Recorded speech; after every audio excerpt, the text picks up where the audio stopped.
How are you doing? I'm doing fine, and thank you so much for asking. Why don't you introduce yourself first? Sure. I am Dave Gioia, and I'm a novelist. And A Girl with a Bad Reputation is my third novel. Okay.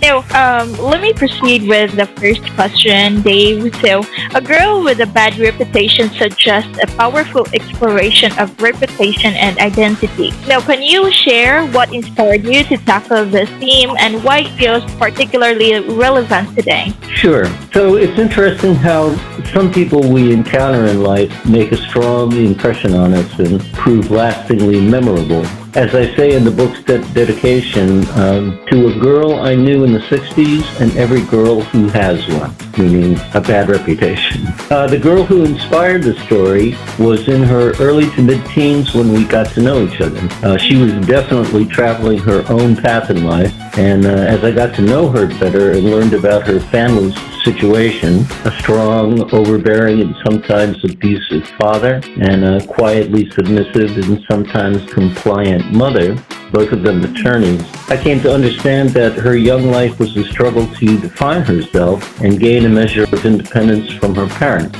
in particular her father. So given the nature of the story, it's really a universal one in that everyone experiences it in some way, shape, or form.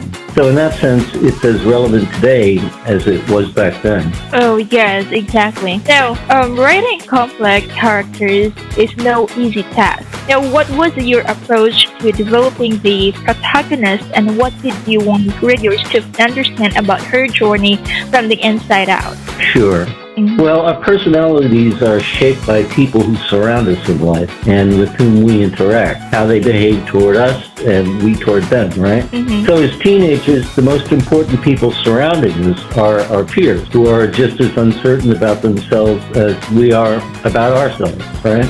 So sometimes our relationship with others seems easy to understand, and sometimes the experience is like wandering through the funhouse mirrors attraction at a carnival, you know?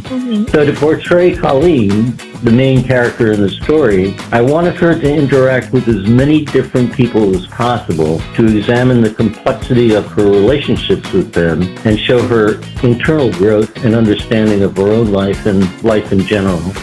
Okay.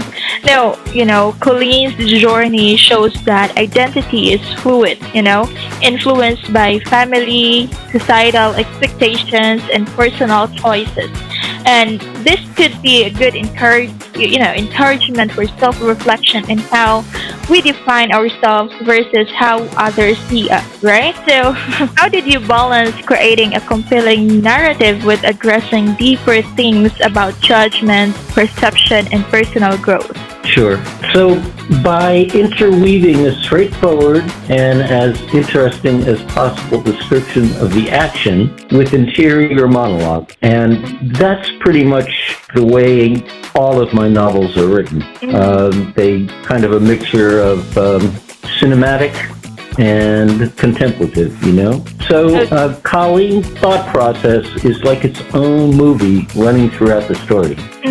Okay. Well, in the story, reputation seems to be both a person, and a challenge. Now, do you think society's obsession with reputation affect people's true identities? How do you hope your book sheds light on that?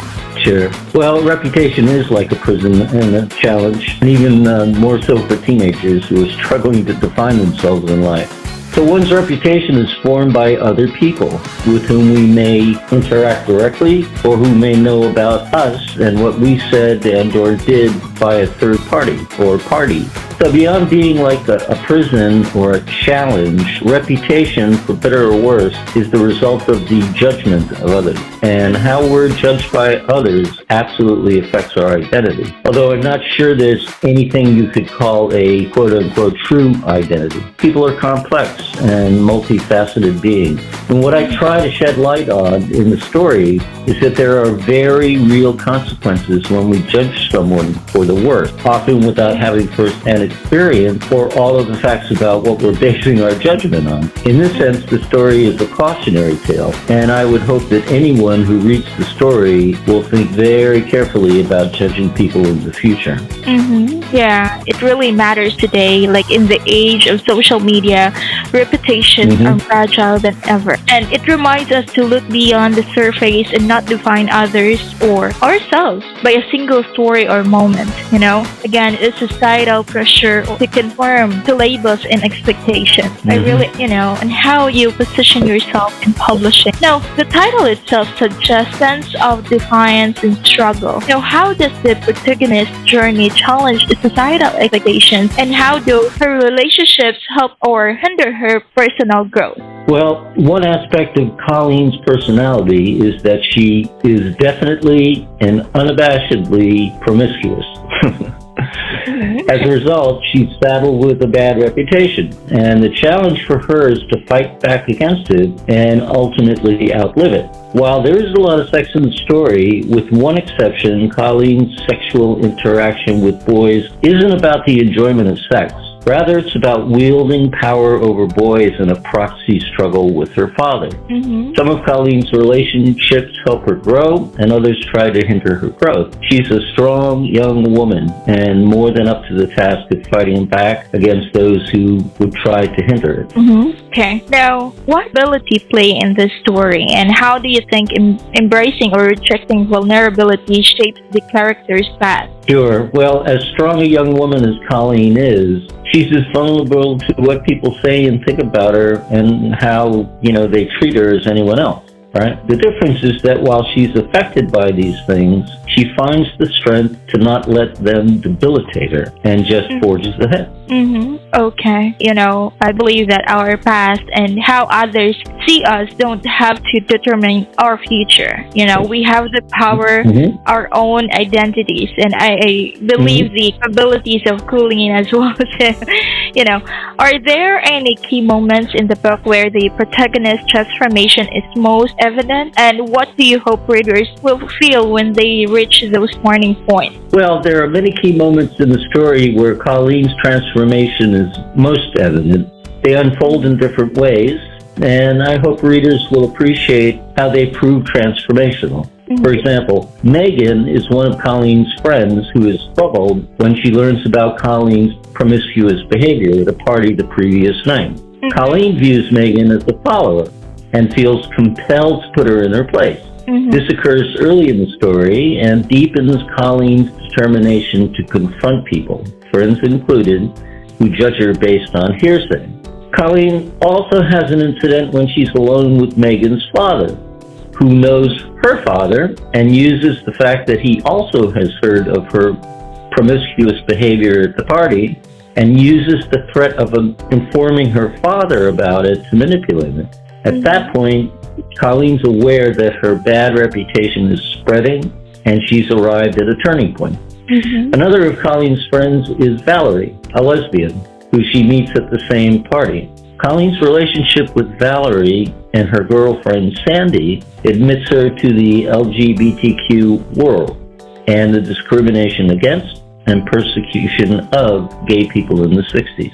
These are just a few of the transformational events in the story. Okay. Now, understanding, from your answer, Dave, understanding the struggles of others can really help us to grow beyond our personal battles and develop greater empathy as well. So, apart from that, how do secondary characters contribute to main characters? Are there any relationships in the book that were particularly challenging to write? When reader close to a girl with bad reputation, what feelings or reflections do you hope they've felt? Well, the secondary characters are the mirrors in which Colleen sees herself reflected from their point of view, and in so doing, help her to form her self-image. So there are no relationships in the book that were particularly challenging to write. However, there are some particularly challenging relationships. For example, Colleen's relationship with Rocco, whose family is connected to the mob. Her relationship with Byron, a black friend of Valerie's brother Vincent, who's attending Columbia University and has a reputation for attracting white girls and going through them quickly. Mm-hmm. And her relationship with Byron's sister, Jasmine, who Colleen meets when she visits Byron's family on Martha's Vineyard and is openly hostile toward her. No, we grow and evolve based on how we interact with others. But, ultimately, we must take control of our own identity. Like Colleen's relationship forced her to see herself through different lenses. The book sparks a conversation about the way we judge others, and how do you want to encourage readers to examine their own biases? Well, absolutely. I hope the book sparks a conversation about the way we judge others. And if not a conversation, then certainly self-reflection, right? Mm-hmm. So what does the book teach us about the power of forgiveness, either from others or within ourselves, especially when dealing with judgment or misunderstandings? I don't intend the book to teach the reader about the power of forgiveness, but rather to demonstrate it in action and let the reader arrive at his or her own conclusion. Nobody's perfect, and part of Colleen's growth as a person is learning to accept the fact that people are fallible, and that when they judge her based on what they've heard second or third hand, forgiveness often leads to them reconsidering how they think about her and view her. Mm-hmm. Before judging someone, we should seek to understand their story rather than rely on hearsay, right? Mm-hmm. So, yep. Dave, in your opinion, what is the most important lesson the book imparts about both in the eyes of others and our own eyes? Well, Colleen's story is an object lesson in how we should handle our reputation, which is to say, very carefully. Based on what we say and do, people are inevitably going to judge us, for better or worse. So knowledge of this fact should guide us in how we conduct ourselves. Mm-hmm. Okay. Now, you had any readers share personal stories of how the book originated then, and how did it impact their views and reputation and self-worth? I have had readers share personal stories of how the book resonated with them. Mainly, they've shared stories of how they themselves have been on the receiving end of people's judgment of them. They relate to Colleen's character and are very sympathetic to her. Okay. Now, what was the most rewarding part of writing this book, and how do you feel the story will continue to resonate with readers as it reaches with a wider audience? Well, the most rewarding part of this book, of writing this book, was the act of writing it. Writing a novel is for me a magical experience. I begin with a broad idea of whom and what the story is about, but not with a detailed outline. I begin writing the story and it evolves from there, and soon I'm in a place where the story is writing itself. Okay. Now, are there aspects of the book that you feel have been underappreciated or misinterpreted by some readers, and what would you want to clarify or expand on? Well, nothing I've heard from readers makes me feel that aspects of the story have been underappreciated. The only criticism I've received from some readers is they feel there's too much sex in the story. Well, sex is a natural and important part of life and is central to the story. So the story's not for everyone. I'm fine with that. Okay. Now, the book dives into themes of judgment and defiance. Now, are there other themes or stories that you're interested in exploring in your future writing? Well, I'm currently working on a murder mystery, and it's my first foray into the genre. It explores the dark side of social media. Wow. Wow, looking forward for this. Have you thought about adapting a girl with a bad reputation into a different medium like a film or TV series? Now, if so, what part of the story do you think would resonate most with viewers? Well, I have thought about it, and actually I'm in conversation with film adaptation of the book. I think it would make a great film. Set as it is in the 1960s, right? It was a turbulent time in America, and the story touches on many aspects of what was happening in the country at the time. The civil rights movement, the gay rights movement, the women's rights movement, the Vietnam War protests, student protests at Columbia University, and last but not least, Woodstock. Okay.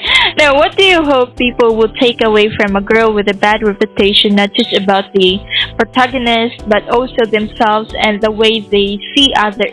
Well, again, and this is really, I think, the bottom line, right? Be Yeah. very careful about how you judge people, because your judgment could have unintended adverse consequences that could affect them profoundly. Exactly.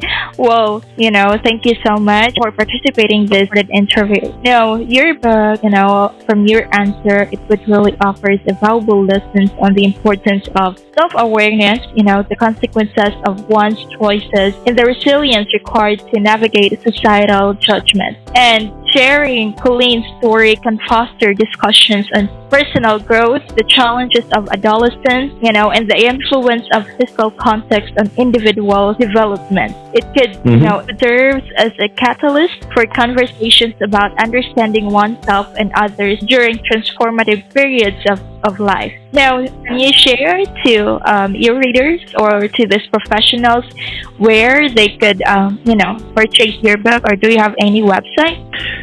Yeah, my website is davegioia.com. That's DAVEGIOIA.com. And there are links from my books there to Amazon, where they can be purchased in paperback or Kindle format. It's also available at Barnes & Noble, and all the major outlets. Okay, that's good to hear that. And I believe that your book as well is in the process of republication, right? Yeah. Okay. And again, thank you so much, Dave, for participating in this interview. Okay. And you have a great day. Bye-bye for now. Well, thank you. Again, it was my pleasure. Take care. All right. Bye-bye.